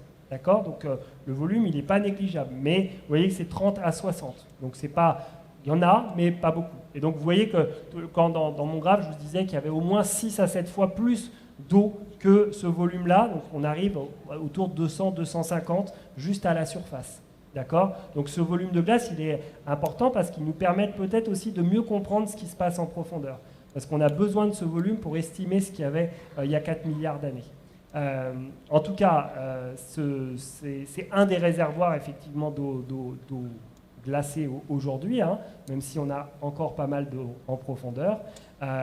Et cette glace, en fait, ces calottes hein, sont un ensemble. Il y a beaucoup de glace d'eau, aussi de la glace carbonique, hein, ce qui va faire que vous allez avoir au cours des saisons, vous allez avoir des variations de la pression atmosphérique sur Mars au fil des saisons. Vous allez avoir plus ou moins de CO2 parce qu'il y a une partie de la calotte polaire qui se sublime et qui vient alimenter l'atmosphère. D'accord? Donc, ce que vous voyez de blanc, c'est surtout du CO2 et après, en dessous, en profondeur, dans la calotte, vous avez beaucoup d'eau. L'épaisseur, je crois que l'épaisseur de la calotte, je crois qu'on est à peu près à 1 km, 2 km, je ne veux pas te dire de bêtises. C'est ce que je dis, à peu près 2 km d'épaisseur, à peu près. Voilà. Mais en tout cas, vous la voyez hein, ici, vous voyez que c'est à peu près ça. Hein, c'est-à-dire que là, on est en vert, hein, donc on est quasiment à l'altitude de la dichotomie. Quoi. D'accord? Donc on est sur plutôt 3 km. Voilà. Donc il y a encore beaucoup de glace. Hein. Il y a encore beaucoup de glace. On a une toute petite calotte aussi, enfin on a une calotte aussi au pôle sud. Hein. Donc effectivement, ce qu'on voit très bien dans un télescope, c'est ces deux calottes. Donc c'est un réservoir non négligeable d'eau, quitte à aller à faire des glaçons, c'est compliqué. Si on a une sublimation des calottes polaires saisonnières, est-ce qu'on a une érosion au fur et à mesure des années ou est-ce qu'on a une recristallisation? De l'eau, non, tu n'as pas d'érosion liée à l'eau, tu as du givre. Tu vas avoir du givre qui va se former épisodiquement. Donc tu vas effectivement, on le voit très bien sur certaines images, tu vas avoir une légère couche de givre qui va se déposer à certains endroits sur Mars. Mais ça reste, voilà, hein, je vous rappelle quand même quels sont ces 6 millibars et les volumes on va osciller peut-être entre 5 et 10 millibars. Hein, ça reste quand même des pressions atmosphériques extrêmement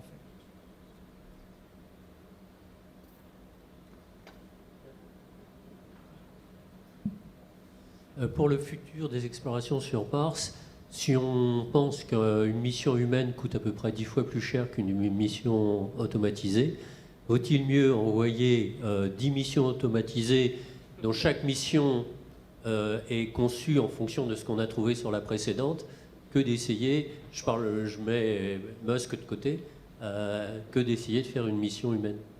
Alors, tout dépend de ce qu'on veut y faire, j'aurais tendance à dire. Aujourd'hui, voilà, vous le savez, on a commencé à faire voler notamment, il y a le petit hélicoptère Ingenuity, hein, donc de plus en plus les agences spatiales pensent à avoir des missions hélicoptères qui pourraient peut-être se poser sur différents sites et faire des mesures. Mais vous voyez que forcément embarqués, les instruments vont être moins importants qu'un gros rover qui va être posé à un endroit. Mais par exemple, je vous disais, il y a des endroits, moi sur Mars, où j'irais bien voir ce qui se passe à quelques dizaines de mètres de profondeur. Alors vous allez me dire, il va falloir forer, on va pourrir la planète, c'est pas faux. Donc ça, on pourrait se demander la question. Mais si vous allez forer aller à 50 mètres de profondeur, le faire de manière automatique aujourd'hui, je ne suis pas sûr que ça soit possible. Si vous me dites, moi j'ai un endroit préféré où c'est bon, je suis sûr de trouver de la vie, si vous me dites demain on va forer à cet endroit-là à 50 mètres, je préfère effectivement une mission qui va forer à 50 mètres pour aller choper la glace d'il y a 4 milliards d'années où il y a peut-être des trucs super cool, que de 10 missions où on va peut-être aller gratouiller et voir des choses qu'on voit depuis l'espace. Donc vous voyez que ça va dépendre de l'instrumentation et de ce qu'on va y faire. Pour moi, c'est évidemment, aujourd'hui, de toute manière, le problème ne se pose pas. Pour l'instant, on est incapable d'aller sur Mars. Donc voilà, on va, je pense, arriver dans une période là où ça va être un peu mou du côté martien. Ça vient comme ça, vous savez, hein, il y a eu Viking, hein, dans les années 75, il a fallu attendre 20 ans pour retourner sur Mars. Je pense qu'on va arriver à une période là où Mars, on a bien cartonné, on a énormément de données, on a du boulot pour des années, et donc à moins d'avoir de sérieux arguments d'aller dans un endroit, vous voyez que là, en ce moment, des projets, bon, ok, on a Perseverance qui roule, Curiosity, ExoMars, c'est quand même toujours mal barré, hein, voilà. Le retour d'échantillons, en ce moment, c'est quand même mal barré. Et en fait, quand vous enlevez ça, on a quasiment plus de perspective. Hein. Donc, autant il y a pas mal de missions sur les satellites glacés, sur Titan et Co. Autant Mars, je pense qu'il va y avoir une période un petit peu molle, mais ça ne va pas nous empêcher de bosser dessus. C'est-à-dire qu'aujourd'hui, Mars, clairement, hein, c'est la planète la plus étudiée, où on a des données qui recouvrent quasiment toute la surface. Au niveau géol, c'est une source énorme. Hein. On a de quoi travailler pendant des décennies.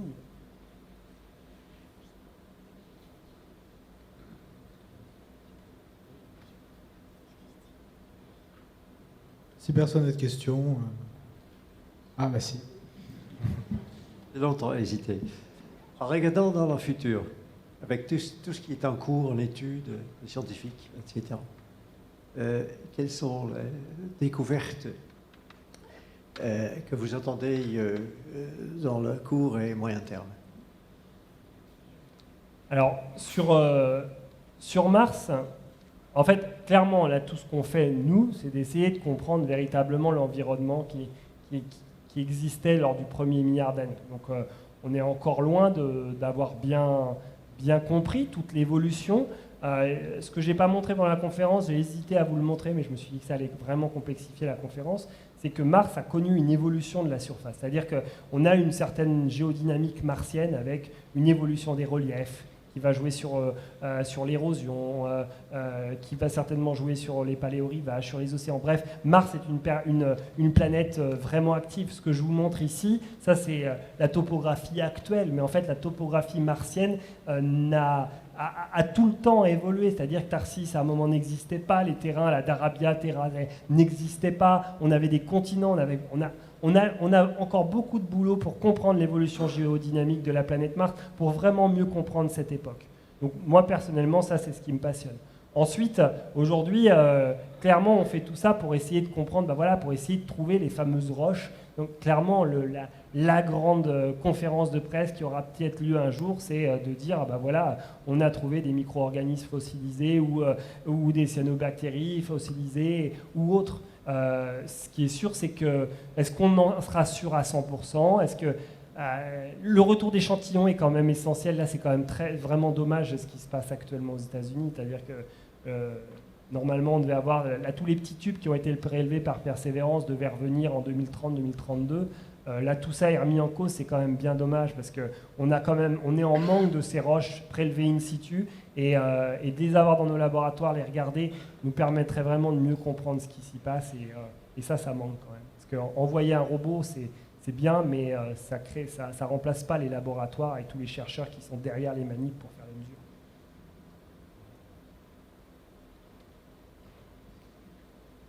Est-ce qu'on peut considérer la transformation de la planète rouge à la nôtre, à la Terre, à celle de la Terre?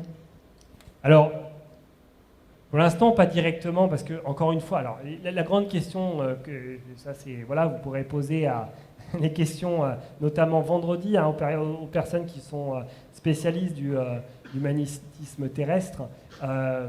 Moi, c'est pas ma spécialité. Ce qui est sûr, c'est quand même qu'on est bien peu de choses. C'est-à-dire, on ne se rend pas compte de la fragilité. Quand je vous dis pas d'atmosphère, pas d'océan, pas de champ magnétique, pas d'atmosphère, vous voyez qu'on est quand même lié à quelque chose de très fragile dont on ne connaît même pas l'origine. C'est-à-dire que le champ magnétique, on vit tranquillement aujourd'hui avec un champ magnétique qui est là, tranquille, qui nous protège. Mais en fait, on a des informations sur comment il peut disparaître ou autre. Donc c'est là où c'est intéressant évidemment de travailler notamment sur le champ magnétique martien, mais c'est vrai qu'on a très peu d'idées sur vraiment ce qui peut se passer. Donc le jour où, si un jour le champ magnétique, pour une quelconque raison, s'arrêtait sur Terre, on pourrait se demander ce qui va se passer. Oui, là, il y aurait des conséquences. Après, on en est loin encore. Parce que c'est pareil, hein, souvent, pendant longtemps, on a présenté champ magnétique, bam, atmosphère qui se barre.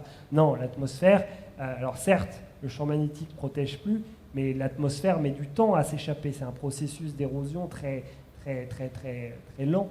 Donc en gros, même sur Mars, ça a certainement duré plusieurs centaines de millions d'années avant de voir vraiment l'atmosphère disparaître. Après, évidemment, le changement climatique et tout ce qui se passe à la surface, je vous dis encore bien, on est bien, on est dans un cocon protégé, hein, profitons-en. Oui, la pression atmosphérique est très faible sur Mars. Cependant, on retrouve des vents très violents et qui engendrent des tempêtes martiennes. Tu peux nous expliquer un petit peu ce phénomène? Alors, en fait, c'est pas parce qu'il y a des faibles pressions atmosphériques qu'on ne peut pas avoir des forts vents. En fait, les forts vents qui sont créés sont liés justement à des différences de pression. Mais ce n'est pas parce que tu vas avoir, justement, notamment au niveau du climat, tu vas avoir notamment des variations de pression atmosphérique entre l'hémisphère nord et l'hémisphère sud qui va t'engendrer des grands mouvements quand même et des vents violents et des tempêtes. Et donc ça va être véritablement... sur Terre, on vous dit toujours que le climat sur Terre, enfin la météo, les saisons, est liée notamment à l'inclinaison de la Terre sur son axe, hein, sur les 23 degrés, 26 minutes, et que finalement la distance au Soleil joue très peu, parce que finalement l'orbite terrestre est quasiment circulaire. Sur Mars, l'orbite est très excentrée, donc en plus de l'inclinaison qui est à peu près celle de la Terre, on a des variations de température qui sont liées notamment à cette distance Mars-Soleil. Et donc on va avoir une amplification des différences de climat entre l'hémisphère nord et l'hémisphère sud qui va engendrer justement ces tempêtes saisonnières qui vont créer des forts vents, mais encore une fois, voilà, on est loin de seul sur Mars où le vaisseau s'incline et voilà, on peut avoir des vents de 300 km/h, mais n'avoir aucune influence sur nos instruments. C'est-à-dire que la pression est tellement faible que malgré des vents très violents, en fait, on n'aurait pas de problème à se balader dans une tempête martienne en dehors des poussières. Voilà. Ah oui, mais tous les phénomènes saisonniers... Allez-y. On a envoyé un rover sur Mars, enfin plusieurs, donc ils font je ne sais pas combien de tonnes au point de la technologie. Qu'est-ce qui s'est passé? Enfin, je ne sais pas, politiquement, économiquement, pour qu'après tout ça, on laisse de côté le projet de retour d'échantillons. À vous, je ne vais pas m'étaler, vous demanderez à Trump@gmail.com et voilà. Vous demanderez à Trump ce qui lui vient dans l'idée, c'est-à-dire que clairement, ce qui se passe aux États-Unis actuellement est grave, des fonds énormes qui sont coupés dans tous les domaines, le spatial fait partie. Là, le nombre de missions qui sont coupées, c'est juste incroyable. Alors évidemment, entre ce qu'il annonce et ce qui va être, vous savez comment Trump est imprévisible, donc on ne sait pas. Mais ce qui est sûr, c'est quand même mal barré, quoi. C'est-à-dire que tout ça est quand même, voilà, c'est quand même triste parce que c'est l'émission de la NASA, mais l'Europe avait un rôle à jouer. Évidemment, on ne va pas envoyer nous une sonde si les Américains ne le font pas. On perd du temps de développement. Enfin bref, c'est très très compliqué. Donc la situation politique, je vous rappelle qu'ExoMars, avant c'était les Russes et les Américains qui l'ont repris. Bon voilà, on est encore mal barré là. ExoMars, il y a des gens, imaginez-vous, ça fait 30 ans qu'ils bossent sur ExoMars et le truc a toujours pas décollé, quoi. Et je pense qu'ils vont arriver à la retraite et le truc n'aura pas décollé. Donc le spatial, c'est pas simple. Est-ce qu'on a des traces de tectonique des plaques, subduction, peut-être subduction, accrétion océanique Alors, j'ai fait une conférence il y a 2 ans sur observation de la tectonique des plaques sur d'autres planètes, donc elle est en ligne, donc ça, là, il y a 1 heure de conférence sur ça. La réponse est, aujourd'hui, de la tectonique des plaques sur Mars, on n'a aucun indicateur de tectonique des plaques, de tectonique oui, avec beaucoup de failles qui se sont formées. Donc on a eu beaucoup de mouvements tectoniques liés à la formation du dôme de Tarsis, au bassin d'impact, etc. Donc voilà. Après, il y a des endroits, notamment la région Terra Cimmeria Sirenum, où on voit certainement des indices de subduction, par exemple. Donc on a des processus certainement de tectonique verticale liés à des contrastes de densité qui se sont mis en place très tôt dans l'histoire de Mars. Donc voilà, ça c'est encore une des grandes questions. On est à peu près sûr qu'il n'y a pas eu de tectonique des plaques sur Mars. Pourquoi elle est apparue sur Terre et pas sur Mars? Ça c'est une grande question. Mais en tout cas, des continents qui se forment très tôt dans l'histoire de Mars, il y en a certainement, notamment par subduction. Et la tectonique, c'est pareil sur Terre. Le premier milliard d'années sur Terre, il n'y a certainement pas de tectonique des plaques. Donc, vous voyez que voilà, c'est peut-être pas anormal que sur Mars, on n'ait pas eu de tectonique des plaques. Est-ce que ça s'explique que le continent soit dans l'hémisphère sud et l'océan dans l'hémisphère nord? En fait, oui.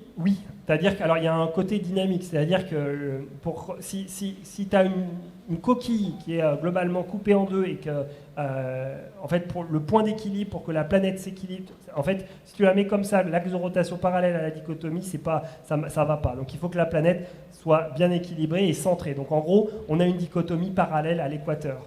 Tarsis a un peu changé, on peut avoir des basculements de la planète liés à d'autres ajouts ou de masse ou autres, mais globalement, oui, ça n'a peut-être pas été toujours le cas. Donc voilà, des basculements de la planète, mais en tout cas, c'est la meilleure solution d'équilibre pour bien faire tourner la planète correctement. Eh bien, c'était la dernière question. Merci à tous. Merci. Merci.